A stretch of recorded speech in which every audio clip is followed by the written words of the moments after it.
Hi, I'm Becca Otis from Five Lines Pottery in Indianapolis, Indiana. And I'm Ryan Durbin from RD Ceramics, located in Southgate, Kentucky. And welcome to Wheel Talk.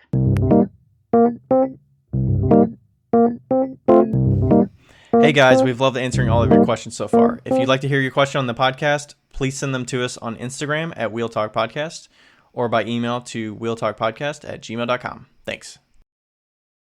All right. Looks like the recording started. All right, sweet. All right. Welcome, everybody. We're here for a little different episode today. We've got Will Donovan on with me. Becca's sitting this one out. We're doing a little focused episode. I wanted to chat with Will about a few things that he has going on. So, Will, welcome. And if you want to introduce yourself, how would you do that to everybody listening? Hey Ryan, thanks so much for having me. I'm really glad to be here. I'm, as far as a self-introduction, I'm a potter. I guess I've spent about 12 years working with clay, and I run a little studio pottery in Greenville, South Carolina, where we're making mugs right now, a whole bunch of mugs. Yeah, you're like drowning in mugs over there. It feels like it. Do you actually do you pretty much throw mugs like daily? We're not daily, but we'll have a rotating system where we'll have Monday and Wednesdays are our mug days, and Tuesdays and Fridays are our handling days. Oh, you got it nailed down. I mean, when you got such a time crunch, which is kind of part of the reason I want to talk to you, you got to figure out what works, and hopefully it works with the weather that's going on there with the humidity and not drying things out too quickly and all that good stuff. So it's a delicate balance to try to figure out how to get things the perfect level of dry by the time we need them. And then balancing humidity and kiln heat from the same room. So everything is contained in that studio? Yeah, we have about a 350 square foot studio behind my house. And the kiln's in here. We've got the wheels in here, work table, everything. Okay. Did you build that recently, or how did you kind of come about with the studio itself? This is our very first house after my wife and I got married. We bought this place maybe a year later, and we mainly bought it because of the studio facilities. But it's just a tiny little starter home it had a shell of a building out back, and we moved in and renovated it, added some walls and lighting and ceiling. And okay, so it's like is it like an attached shed sort of, or like an out shed sort of thing? I think it was originally built to be like an in-law suite, or to have like a potential like secondary building, because it's not a shed, but it's definitely not like a standalone structure. Okay, so it was already insulated decently and all that good stuff. Yeah, we added all that in. Oh, sweet. Okay.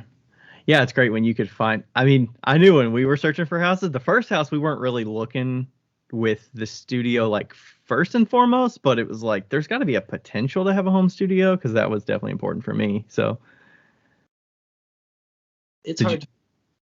Yeah, did you have a lot of options there, or were you just kind of? There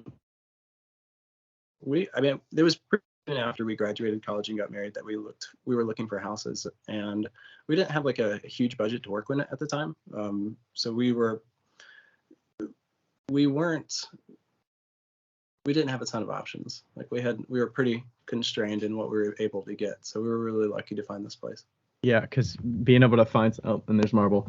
Being able to find something that has it's got to have a sink and it's got to have electrical access close by, so I don't have to get a ton of contractors out here to make it functional. It's like work with what you got, go from there. Definitely. Yeah. Sweet. Okay, so 350 square feet, and one of the reasons I asked you on here, so you all had some things happen this fall and winter. Do you want to chat about like where that started and like what happened and like what blew up and why you have been busy lately? Yeah, I'd be glad to. I guess it starts a little bit before the fall time. But this past year I was really taking a look at what it would take to run a pottery business to a point where I feel like I could step away from as much of the responsibilities to my main like day job that I'd been working. And I came up with this like goal of saying like, we probably need to be able to make a vast amount of mugs. It's really we've dabbled in other forms, but mugs seem to be the thing that hits consistently and can connect with a large number of people. So I just chose mug as the form of like, this is what we're going to make. And I had picked a big number as like this internal goal to set, where I figured if I could learn how to make 500 mugs, then I feel like we could start a small scale production pottery to the point where like it could support me, it could support a family. And I just picked 500 as the number like I gave myself to say, this is what we need to learn how to make.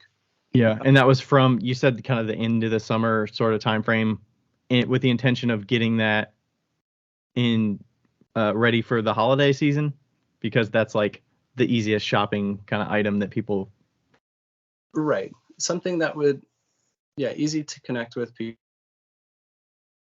A mug. We've done really well making and selling this in the past. It wasn't arbitrary. Like, we had a few other forms in our repertoire that we made pretty consistently, but I figured I really wanted to perfect one form and figure out how to produce a lot of that at a time. So for us, it was the mug. Decided we were going to learn how to make 500 and then also learn how to sell 500. And that was the big distinction, because I knew that we could make them. Learning how to sell them was very new for me, because other than Instagram, to be honest, I hadn't had a lot of experience with marketing or any way to reach people beyond what I was able to reach just through. Right. Because I saw during the summer you were committing to doing a lot of the farmers market. Was it one specific farmers market that you were doing pretty much the whole spring and summer? Is that what it was? Yeah, we've been a part of our local farmers market here in Greenville for about 8 years. So we do that every summer. Wow. Okay. And that's a lot of fun. That we connect with our local people a lot, and we get to make some fun items that we don't always get to sell online for the market. Okay. Yeah, because that's the consistency, and you just kind of, you're there every week and you get the familiar faces coming in. And was that pretty much the only point of sale you were doing besides online orders? Yeah, I was looking at the numbers at the end of the year, just to kind of like round up for 2022. And what I found was we had one sale in March online, and that was it. We had 0 online sales pre-September, except for one March. Wow. Okay. Spike. And you were keeping up with what you needed for the markets without having like excess inventory to say, okay, we have a lot of stuff we can throw online. Right. The challenge was keeping an online inventory and an in-person inventory, because it changes so frequently. Invariably, I'd sell something online and then it would have sold at that weekend's farmer's market. And finding an inventory system to communicate between online and in-person was difficult. Right. At the time, we really just separated the two, and put all of our effort and energy into in-person sales. And okay. And so the end of the summer, and you keep saying so how many people were producing this in that time frame, kind of before you had to maybe get more people to help out? Yeah, so I employed 2 people. One, his name is Jackson. He is a recent college graduate in sculptural ceramics, but he's a fantastic potter. He helps me make all the forms. And we had another potter. Her name is Beth. And she is recently leaving her full-time job to kind of go into pottery. So she's picked up a few hours here at the studio, 2 times a week, to kind of like dip her toes back into the clay world again before branching out on her own. Okay. Is she a thrower as well? Or is she doing different tasks in the studio that are not throwing? She helps occasionally with throwing. She does a lot of glaze mixing and studio upkeep and maintenance. She'll help me prep clay. Oh, that's great. She does a lot of general studio management tasks. Oh, definitely. Yeah, that's like a necessity, especially when you're producing so much. Like, you can't do everything. So having help that people can dig in and just be like, it's supplementing their income so Yeah. that they don't have to, work more hours at something they don't like doing or whatnot. So it's nice to have assistance. Yeah, it's been a huge help. I would not have been able to continue at the pace that we're making without the help we have. And I think that's a part of it that I really enjoy, is being able to offer a space where people can make and be paid to create. That was something that was really valuable for me when I got out of school, is having the opportunity to do that. And so even from the beginning, when I got this studio space, I knew that I wanted to be able to share it in some capacity with people who were like-minded, wanting to do similar things. And so I'm glad that chance to offer like a creative job. Yeah. Do they also get to work in your studio on their own stuff? Or is it just like that's your studio and where you make everything, so it's a little tight to have outside work being produced? They're both lucky enough to have like other studio space options, so they have other places where they can find. But we fired things in the kiln, like if they have a full kiln or if they've got like a deadline, yeah, we'll open up the kiln space. They're more than welcome to make and create anything here. It can get a little tight. Jackson's a sculptor, and he regularly makes like 2+ feet objects. So he's sort of let loose in this space. We might Yeah, fill this up. those sculptors take up a lot of room. Just from Yeah. seeing some of the local studios with the sculpture area, it's like, whew. All right. You need a So bigger. what's that? I was like, they fill up the space. Oh, definitely. Okay, so what was going on in kind of the fall time frame? Kind of what blew up was sort of the Lord of the Rings series of mugs, and maybe I'm bastardizing it, but kind of that. I would say that's what most people are. If they've followed you lately, like that's hopefully where you've got a lot of newer audience from. You got a lot of new eyeballs from it. Yes. So we decided we were going to learn how to produce and sell 500 mugs, and that was just the goal we gave ourselves. We're like, we need to put something on paper. Let's set a lofty achievement that's going to challenge us, and then let's chip away at making that happen. So we started making. I wanted it to be something that I enjoyed, so I chose some illustrations from Lord of the Rings. The thought behind them wasn't to create like fan merch.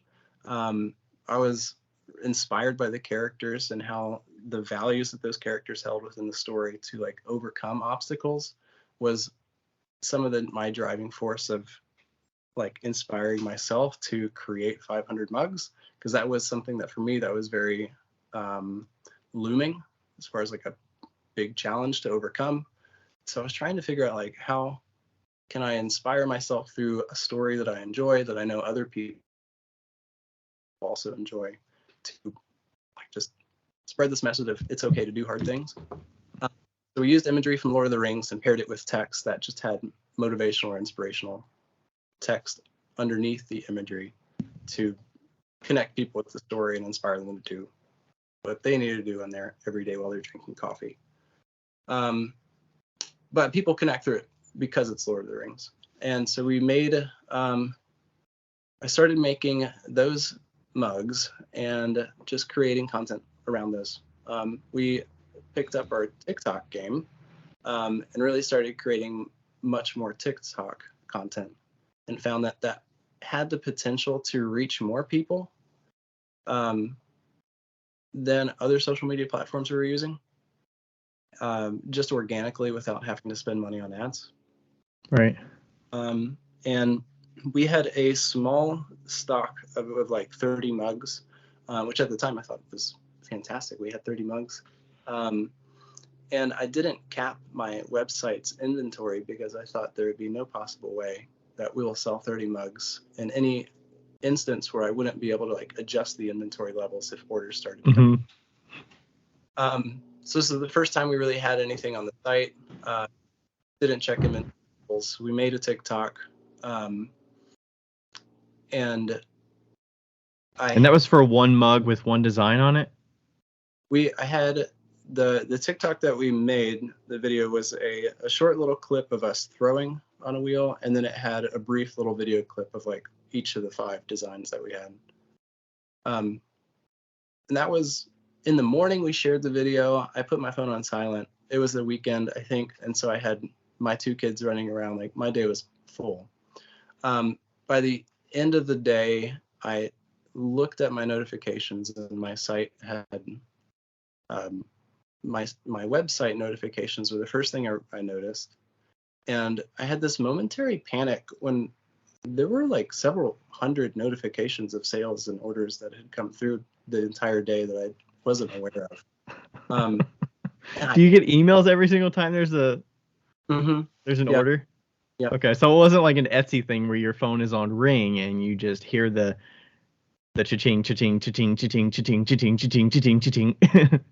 It was none of that. I didn't have any. My phone was away. I didn't have any notifications. I was just Wow. scrolling about my day. Just like any other post where you like set it and you walk away. You post it, you walk away, and it's just like, we'll see what happens. Yeah. Yep. I mean, I was being intentful about like how we created the video and the caption, but I had no idea that it would be the one that got picked up by the algorithm. And so I had this panic moment where I thought, oh no, this is like, I had 2 options. I had the option to panic and cut down the site, and stop the orders, and then reach out to everybody and say like, hey, I'm really sorry, we weren't capable of handling this. And that thought process came into my mind at first, of like this fear-based, we can't possibly handle all this. But then the other option that occurred to me just a moment later was like, no, we've actually like prepared for this. This was our goal. This is what we had said we were going to set out to do. Yeah. And, you can produce, you just got to figure out how to sell. right. And then that came like without any expectation, or like we were trying, but I didn't know I was, that would be the thing. And so then so we just kind of leaned into it. We sent out emails to everybody who bought, said like, hey, this is kind of what happened. We'll make them as fast as we can, and really appreciate your patience. And we had an overwhelming response of like, hey, that's cool. Like, no worries, we're glad to support. Like, this is the fun things that internet gets to do, is surprise people and make their day. So everybody was really easy to work with, which what I was grateful. And luckily that didn't happen like mid-November or something like that, where it's like, I would have cried. Yeah. That's awesome. For everybody who went. But yeah, so everybody was very supportive. We kind of rode that TikTok algorithm wave, to try to make as much more content as we could to keep like engaging with people. And that worked really well. And we're still kind of. So I guess was the primary call to action of that post, the pre-orders are live, go order them? Mm-hmm. Okay. So did you do something in the interim when you had to turn it off, like to collect wait list or something like that? Or how did you kind of take advantage of that once you had to say, okay, we can't take any more orders right now? Or were you able to do something for that? We eventually did shut down the pre-orders. When we realized what happened, the first thing we did was we captured all the emails from the orders that had come through that day, and we sent an email out just to let them know the situation and asked them for patience. And then we just went on the website description and changed the in bold. The first thing that they would see was, this is made to order, it's a pre-order, it's going to take a few weeks, but we'll have it made as soon as possible. Oh, sweet. Okay. So as long as the verbiage is there, they know like, hey, this will take a bit. Right. We're catching up. And they could still place an order without getting there and being like, oh, it's sold out. Exactly. Because it was surprising how long the remnants or the ripples of that video like circulated. So we were still getting website hits pretty regularly. I didn't want those people to find the website and get discouraged because it was out of stock. Eventually we did have to turn off orders completely. just until we could get caught up a little bit. And then luckily, we use Squarespace. They have a wait list option on each product description, so we could still like collect info and then let people know when it was back up again. Oh, that's great. Yeah, that's a great option. So it allows them to like say, I like this specific item, so you can see the interest level. I think so. Yeah, they'll allow you to waitlist by item, and then they'll put their email in, and then when we get it back in stock, we'll just send an email back out, and then they can have the option at that point to go right to the product page and purchase. Oh, that's a great option. It's really helpful. Yeah. Okay, so you'd already been, and when you said you had 30 mugs done, was that after you'd already set this intention of making 500? So you'd already like started throwing them and handling them and bisking, but you weren't making like that many all at once. You're probably just kind of getting them through the process. But we were in the like the goal of like, we'll just chip away at this. Like we'll make a handful. We'll push those through and we'll keep them on the shelves for overstock inventory. So we had like 30 total, which is, we had 5 different designs, so about 6 of each. Yeah. Nice. Okay. And the good thing about your design, I don't know if people know what they look like, but what is kind of the breakdown of like, what is it? Is it a glaze? Is it underglaze transfer? Is it a stamp? Like, what is the design and how is it done?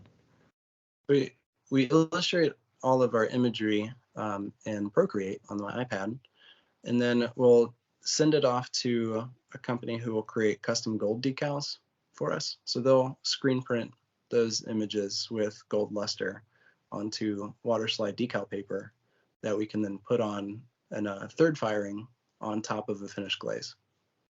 Nice. Okay. Yeah, and my cat's over there meowing a lot. I don't know if you can hear. And then luckily, did you always have just the one glaze color, so it made it simpler before or did you always have the black and the white? We came out with the black and white this year, just in that effort to minimalize and focus. We cut back. We had about 6 or 7 different glazes the beginning of the year, and we cut it down to just black and white. Yeah. Well, the gold looks awesome on the black, and then it even looks really good on the white too, depending on like how detailed it is and stuff too. So it's like nice and simple. Luckily you could stock up on just a bunch of glazed things, and then okay, how many decals of this? How many decals of that? That was the thought process, was to eventually make just a bunch of glazed mugs, and then we would like just almost make to order the decals.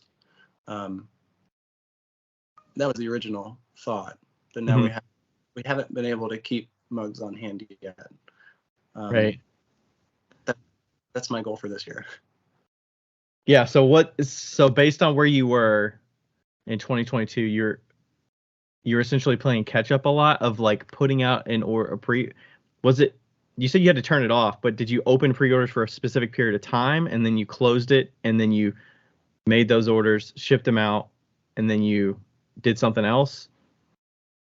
The only time I've closed the pre-order so far was just after that initial like burst from the viral video. I kept them open for about a week, and we collected about 350 orders or so before we thought this would be a good point to turn this off before we get completely swamped. So we closed it then, and then we caught up. And then after we opened it back up, I haven't closed the orders yet. We have limited stock options. So when we reopen the website, we put a limited amount of stock of each item, and then let orders just like creep up to that point. And then we have had a few of the mugs run out of stock, and we haven't updated it until we catch up. Okay. So you know kind of how much you and your team can handle weekly and monthly. Right. So you can set those boundaries. Is it like, for me, it's hard. Like, I've only done a couple pre-orders before, but I always have like what can I handle? Do I want to like take money first, and then what's going to limit myself to like hold back from taking more orders? Was that hard to like draw that line or decide where that line was? Yeah, it was. At first, and my first reaction was almost to feel a little guilty. Like, I'm taking people's money and orders up front, and then I'll promise to make the product. And I I'm okay with that now. And I think we have enough of like social proof because we've got reviews on the site. We have uh, pictures of people like having received their stuff. So like we have like proof that we can say like, hey, we're a trustworthy company. We'll send you your things. We promise. It might just be 3 weeks. And most people seem okay with that.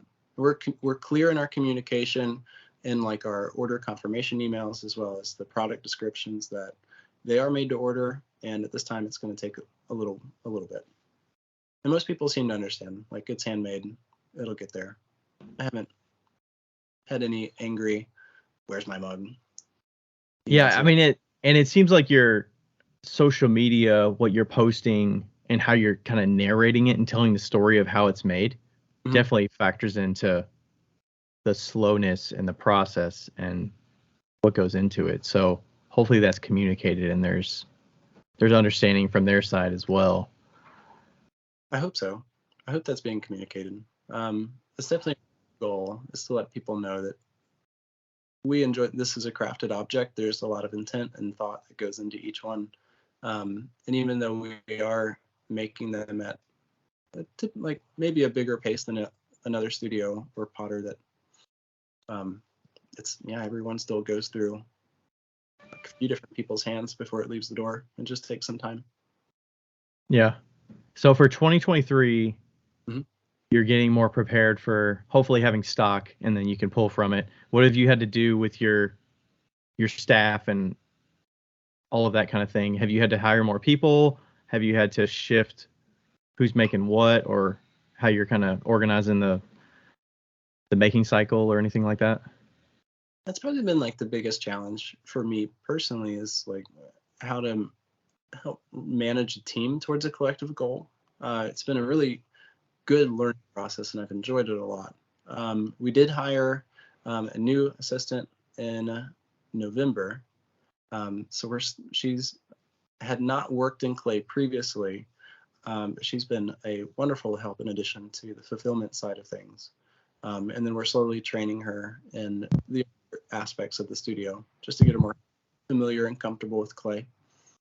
Um, and then as far as the other production goals, Jackson and I will typically spend our mornings until lunch just throwing on our throwing days. We can collectively put out about 60 mugs in a session, like a 3-hour session between the two of us. And then the next day we'll spend the morning handling those, and then we'll just work through firing them. Nice. Did you have some like when you first started getting another person in your studio making the forms, did you have some reluctancy or how was the release of like having somebody else like getting the craft of like putting your name on the bottom, you know? Jackson was very gracious in how he handled that, I'm sure, because I know it was a big thing for me to overcome. I guess coming out of an art school environment, it was a challenge for me to let go of that creative and still feel comfortable with calling it um, like stamping it with our signature.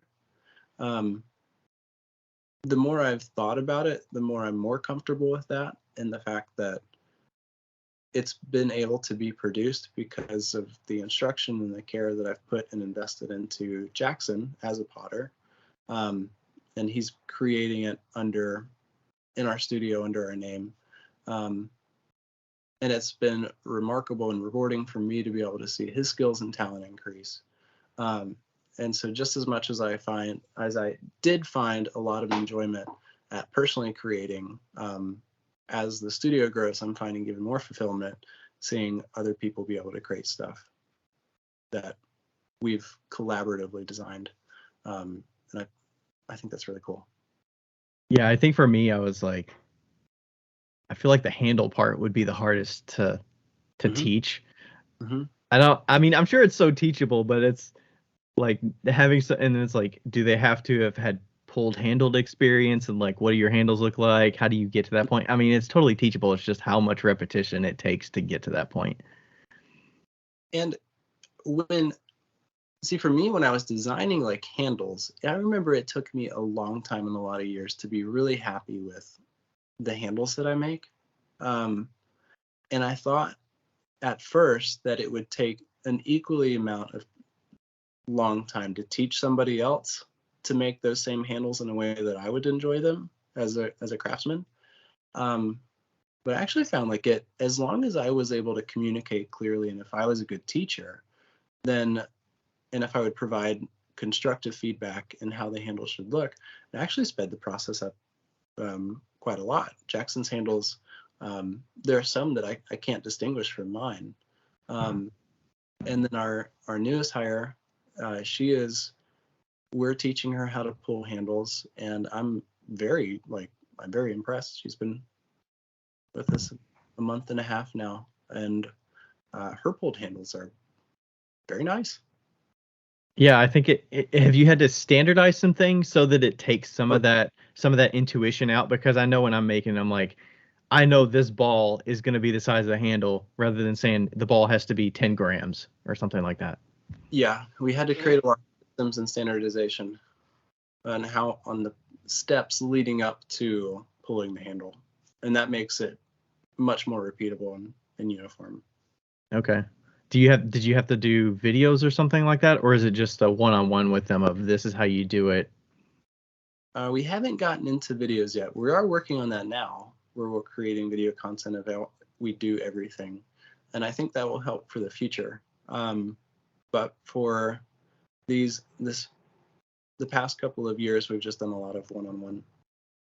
Yeah, I think it just depends on how people learn, Mm-hmm. being able to do it right there with you and have you kind of tweak it in the moment and practice it, and hopefully not feel like, some people learn from like doing it on their own and not feeling like they're being watched while they're doing it. So it's like tweaking it on the fly feels stressful. Whereas if they're on their own and they do it, it's like, oh, I can just keep doing it and I'll figure it out, Mm-hmm. So have you had to, so you were doing all the pottery at the shows and whatnot during the year. Are you planning to still do some of that this year and have a line of, the consistency of making the mugs in production, and then you're going to have a separate line, or are you going to have to back burner some of that and figure out how to kind of make that balance work? We're still looking into how to balance both the local shows and online for 2023. I think we'll keep some semblance of both. We will definitely keep our local farmers market. We may not be there every Saturday like we have for the past couple of years, but it's too vital for us as just the members of our community to say like, hey, we're still here. We really love you guys. And our local farmers market's a lot of fun. So we'll definitely still do that. We may limit the amount of in-person shows that we do around the holidays and just shift to online, because it's easier to ship out of our space than it is to consistently haul pottery to events. I know you know that. It's right. Yeah, it's a lot unless you have enough inventory. I mean, and it sounds like with having to balance it, if you're I was seeing you make stuff during the summer. You were making stuff during the week and getting it done in time for like we're bringing these that we just got done this week to the farmers market, or midweek. We got all these oil bottles ready to go. Yeah.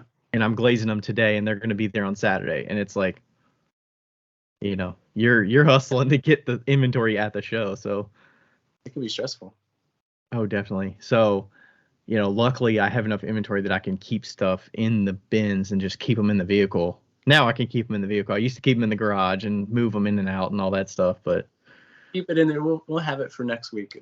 Yeah, I mean, so yeah, you're having to hustle through it. So how much of and is there any delineation between you like exclusively throwing certain things, or is it just an understanding when you I would suspect when you're meeting with people at shows, if you're at the show, they're like, do you make all this? And it's like, yeah, this is my business. Or like, no, there's a team of us. So it's like all of you are making all of the different forms. We're pretty clear with people who, as we talk to them in person, Jackson and I are often running booths together, or Beth, our other assistant, she's run a few shows for us. We're pretty clear. We have a team of potters. We probably have all touched all of these pieces. Most people are okay with that.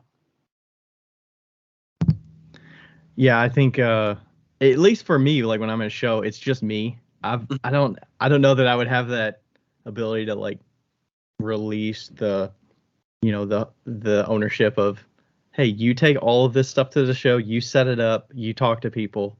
Because I feel like I'm the best salesman for the things that I make, so it's tough to release that. But when you're doing it every single Saturday, you can't physically be there every single Saturday, especially with a family. Right. And that was the biggest consideration into our first hire, was to help run the markets, because as we have two boys, and the older they get, the more I just kind of wanted to spend time with them. And Saturday mornings, we've run the farmers market for 8 years, but it's a huge chunk of every single Saturday. And they were at school, and I had a day job that kept me away during the week, and so I was missing time. So I had the choice of continuing to hold on to the importance of me being the one to make and sell the pots, or release some of that control and get balance in other areas of life. And then I went with the balance, and so far it's been good.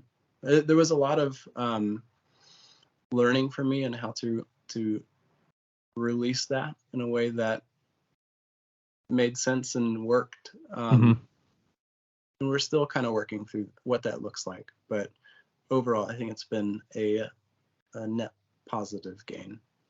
Yeah, it's kind of like the way you want to structure your business. So do you think, it's like, do you think you need to have the staff and the ability to produce X amount of things that you price a certain way because you have to pay the staff that makes it?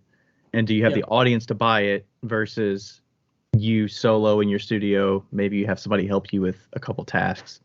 Yeah. And if that financially works, And both are okay. Yeah, it's just how you want to structure it. Yeah. I mean, the alternative would be you don't accept all the orders. You say sold out, I'll open pre-orders up, or I'll have 100 of them ready to sell next month, and you sell 100 every other month or every month or every other month or whatever.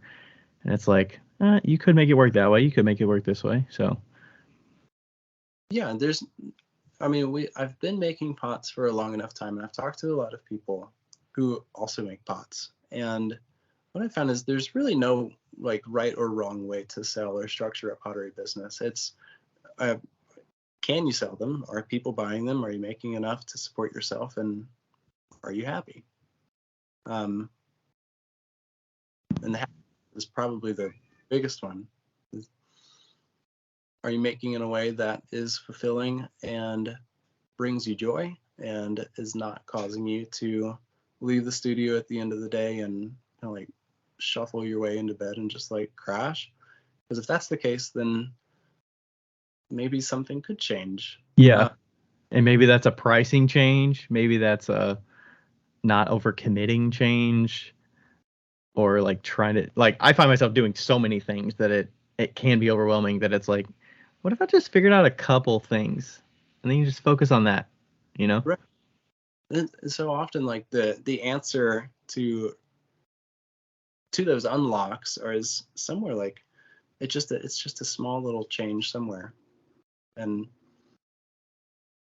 yeah, for everybody it's different. Do you think you would have pursued the way the mugs went if you didn't have that viral TikTok post? Like, if that thing didn't happen, would you have kept on that path and just produced that? Or was that influencing your decisions because you knew the demand was there? So I probably would have kept making those mugs in some capacity, because we were a little invested. The decals that we have a minimum order quantity, so we had to buy about 150 decals to get those there. So I was a little committed. 150 of each design, or like 150 150 total. total? Okay. Yeah, so I was a little committed at first to at least make that quantity. And I liked that direction. I've always enjoyed connecting with people over stories and fandoms. Mm-hmm. And so I enjoyed that process anyways, and I think I was honing in on the kind of pots that I like to create that I'm also excited about and interested in. So I don't know if that hadn't happened, if we would still be making those ones, but I think we would still be doing something similar. Okay. With the decals, I see one up there on the shelf behind you. Is the right behind your head? Yeah. So they're gold decals. Well, I see that one and I see the black one on the other side. Oh yeah. So what is the gold decal? Like, how many fit on a sheet, and like, what's the pricing of a sheet? Do you know what that is offhand? Yeah. So the decals that we order, I wish I had a full sheet to show you. They come on 10.5 by 17 sheets of waterslide decal paper, and we create them each to be about 3 by 3, give or take, 3 inches by 3 inches each decal. And some are slightly different, but we can, on average, get between 20 to 25 decals per sheet. Mm-hmm. And then there's a 6-sheet order minimum, and the whole thing ends up being about 400 and some change. Okay. For design. Each order after that, if you keep the same design, decreases because they don't have to create the screen, because they'll burn a whole screen to print out each design. Because the process is different, because it's gold luster. I think so. Okay. Yeah, that's crazy. I don't know if people knew how much decals cost. I didn't know how much they cost, but I knew. I don't know if you get them. I don't know if I know Isaac makes some decals. Isaac Shue makes some decals. I don't know if he's got gold ones or he does gold, but you know his work with the wall, and he's got all the decals that go on it, and it's layered. Yes. So if you need to compare pricing, maybe reach out to Isaac and see. Other people order from Isaac, but you can see what's going on. But yeah, I never knew like how much they cost, but it's like so expensive to fit on a sheet. But I mean, imagine all the work for them to do the screens and all that. So it's not easy. And even I've looked into this recently, but the decal sheets can be quite pricey. They're not, when you break it down to individual decal cost, it's actually not that much. It ends up being between $2 and $4 per decal. If you do just normal color decals, it's a lot less than that. But the equipment, the printers and the toner that's needed to create the ceramic decals is so expensive. And there's a lot of supply issues with people who make the toners going out of business. So it drives the price of individual decal companies. Okay. And with the $2 to $4 per decal, but how much time do you have? How much time does it take to like cut them and lay them, and like what would the mug be without the decal on it? Obviously, part of that is like demand and the Lord of the Rings lure of it. Sure. But it's the whole decal process adds a whole nother step to it. Our last decal shipment, me and Beth, our assistant, spent the whole day cutting out all of the decals. And then it adds a whole nother day's work to decal a kiln full of mugs. So it's the decal work is there, after just the cost of it. Like there's a good amount of labor involved in making sure that they're getting cut out and put on the cups and refired and come back out. We clean them with alcohol wipes after they come out of the kiln, and so there's a good amount of TLC that goes into it. Nice. Okay. So is there a specific, and you mentioned there's a lot of quotes that resonate with you. Is there a specific quote from one of them that's like kind of part of your driving force of what got you into the challenging part of like deciding to take on the challenge? that like resonates more than one of the others?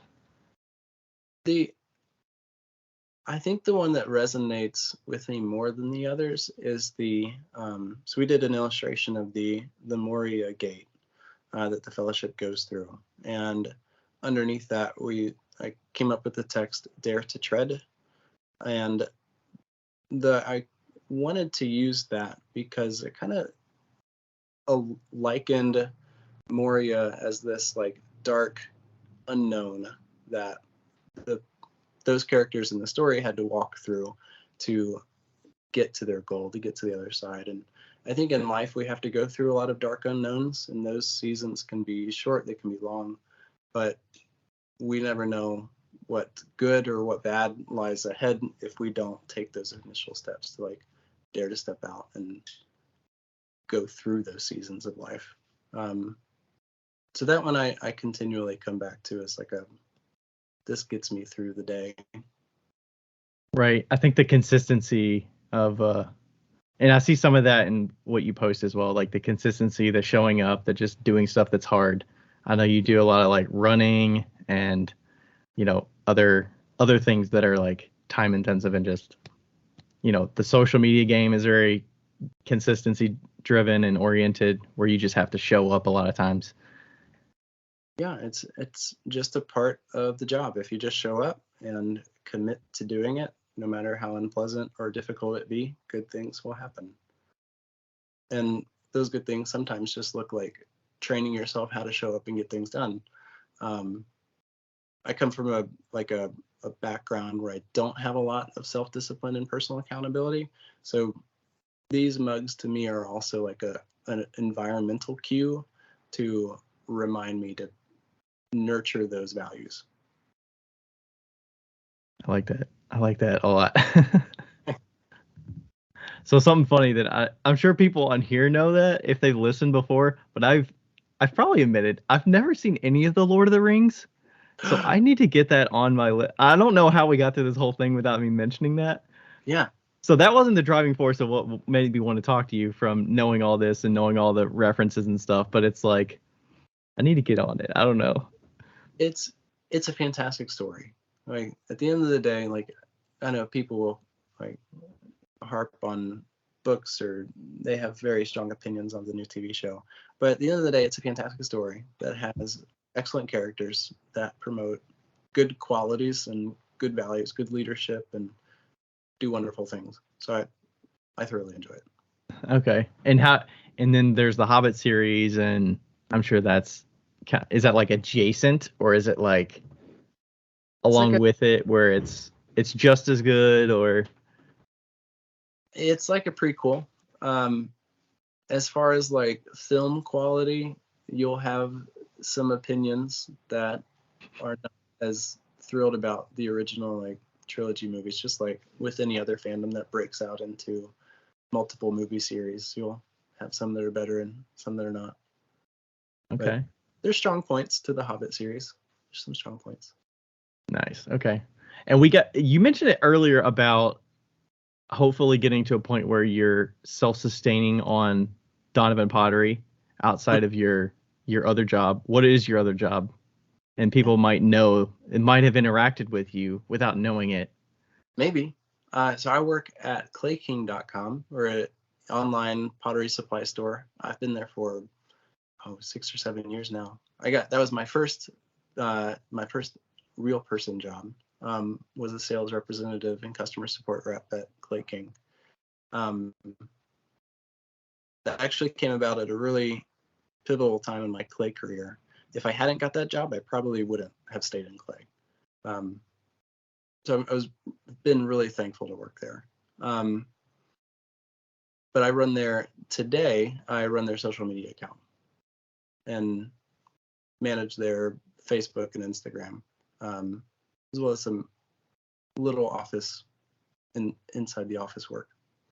Okay. Yeah, I would suspect that's is it also partially remote, partially on site kind of job? Yep. I go in once a week to create all of my content for the week, and then manage it and interact with customers remotely. for my home. Yeah, it's nice to have that flexibility. I think a lot of people like are looking for that kind of thing that just works with them, and it's like happens to be kind of a Venn diagram match of kind of where their interests are, as well as helping a company that you hopefully you like what they're doing and want them to succeed, as well as supplement your income while you can pursue your own things on the side. It's worked really. I've been really blessed by that. It's been a lot of work to get there. When I first started at Clay King, like we didn't have a social media presence. Like it wouldn't have been a sustainable job at that time. But we've kind of nurtured that into being a sustainable position where it makes sense where I can manage that remotely. It wouldn't have been as sustainable because you would have had to work harder to get the content, or it just the hill was too high to climb to. Right. At least a few years ago. I feel like it's a little easier today. Because Now, you've worked in it so long and it comes natural to you. right. Okay. Yeah, I think just it goes back to the consistency thing. And I know I follow Gary Vee a lot. I see you follow Gary Vee a lot. Yeah.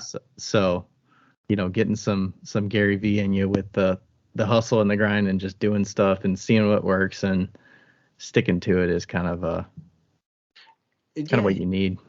His content's been very motivational in the sense of like ensuring that I have the energy, and his emotional intelligence when it relates to business is I enjoy a lot hearing perspective on that side.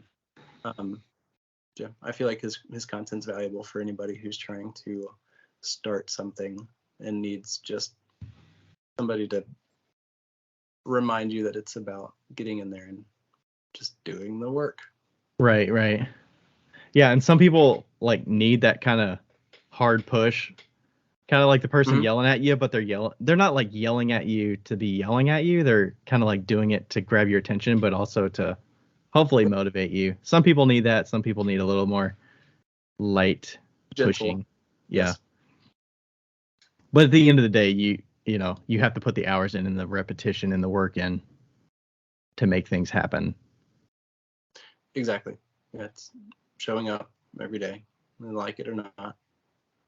Yeah, and I think there's some, I don't know the quote. There's some quote about like opportunity and putting prepping yourself to a point where when the opportunity comes up, you can meet it, which kind of seems like kind of you put out all the work that you do consistently, and then when that opportunity comes, you can actually take advantage and like actually execute on it. Yeah, it's what luck is where operation meets preparation. Opportunity meets preparation. Yeah, something like that. That sounds like the one I heard. I don't know who said it. I don't know where it came from, but it sounds like that. Right. Yeah, because some stuff is like, how much is luck? I mean, part of the whole getting into the algorithm and getting caught is sort of, luck, but also you kind of know some tricks to do. Like, I think this will do well. I know how quick to transition this. And the more it like you mentioned, it's just like reps. The more you do it, the more you'll catch to the little nuances, and you'll be better prepared to create something that is more virality engaging. I don't know. If you create enough pieces of content and you listen to the comments and you like analyze it after it goes out, you have a better chance of setting yourself up to creating something that's just a measurable bit better the next time you do it. Do you think do you think part of that is the person has to have that mentality of not being so attached to, like, I would say like the art of like what they're making, well, like whether it's the item they're producing versus like the piece of content they made. So it's like you're not so attached to all that work that you put in that you're like, I need to get the results back or else it was not worth it. Versus, okay, I'm doing this for a reason. We're going to find out some things, and then we're going to figure out what we want to carry forward and what maybe we can leave behind. So the way I look at it is it's like like archery practice. Like your goal is to hit the bullseye every single time, but it's going to take a lot of arrows shot, and they're all going to hit the target, and some are going to fly past it, some are going to hit the grass, some will hit the bullseye. But the more you shoot the arrows, the better consistency and accuracy you'll get. And if you can not only practice like shooting a ton of arrows, but also making sure your arrows are sharp and they're hitting areas where you want them to go, like that, like if you can curate your message to the point where you know what you want to say and you've practiced saying in a way that you know is engaging, and then you just fire that out a ton of times, you'll have a more likely chance of hitting the bullseye. Right. Are you getting that some from seeing other people's content, or do you get a lot from maybe using Clay King's social, where you're posting with the intention of hopefully getting attention, but also like at the end of the day, they need to sell products. Mm-hmm. So that gives you a different kind of mentality of what the intention there is versus just seeing how other individuals produce their own content. Yeah, I'd say Clay King has been a really good proving ground where I get to practice a lot of things. I mean, we still have goals that we keep for Clay King as well. It's not just like a big practice field. But I'd say that has helped a lot. And when I was kind of creating the social media job within Clay King for myself, I was doing that in addition to sales, and we really didn't get to the point where social media required more of me than my sales responsibilities there. But in that transition phase where I was trying to move social media into more of a full-time, I was very tuned in to what each platform needs and like how to create content. Was a big part of what I spent hours looking into. Yeah, it's just practice. And I see sometimes there's a lot of features and individuals that are like individual potters that are featuring and bringing attention to products and sales and things like that. How does that factor into? I feel like it feels newer in that sense of some companies are quicker to like jump onto that and start bringing individuals along to help sell their products, kind of like influencers, but they're also just normal people that are peers versus, just focusing on this is what we do, this is who makes our things, like versus these are the users of it and these are going to help sell the things naturally without being like a hard sell. Right. And that's been really valuable. We've been able to work with a lot of artists who use tools through Clay King. And one of the things that I enjoy is working with other artists. It's one of the reasons why we bring an assistant here is I like to bounce stuff off of other people and see how creative other people can be. So when we work with other people through Clay King to promote tools, it's like we have to sell the product. Like that's a part of it, but also like a bigger or at least equal part of it is we just enjoy potters. We really like clay people and we want to work with them in whatever capacity makes mutually beneficial sense. And so we've been able to work with, like if you've followed Clay King recently, you may have seen some of Hope Lemyansky's collaborative or sponsored posts where she does tool reviews, and so many potters follow her for her fantastic reviews of all the pottery stuff that they want to try for their studios. And it's valuable information, and she's honest and authentic, and it works really well. And it's been fantastic to see her account go off by just sharing pottery review stuff. But it's also really cool to see how it can play into Clay King, because folks can get all those items there as well. Yeah, it's like you become known as also, besides like hey, I really like this person's content that they produce. They happen to be associated with Clay King. It's like you also, at least for me, I'm like, oh, I kind of want to support that business as well because they support other potters. Like they support my peers. So they obviously appreciate, it's kind of a back and forth. It's not just well, we need the potters to buy our products because that's what keeps us in business. It's more like, but we support the potters by giving them products that they can use and share knowledge about, or, it's reciprocal. It's not so, you have to buy from us. Yeah, symbiotic. We're the symbiotic, yeah. Yeah, it's the little bird in the big ox living with the, I don't know. But no, really, we as a team, I know that the whole Clay King staff is thoroughly impressed and enjoy. Almost all of them are clay artists in some regards, and they enjoy the clay community, and we just want to nurture it. We do that through selling products, but we're there as potters anyways, so it's good to be able to work with them. Love it. All right, we're getting up on our hour here.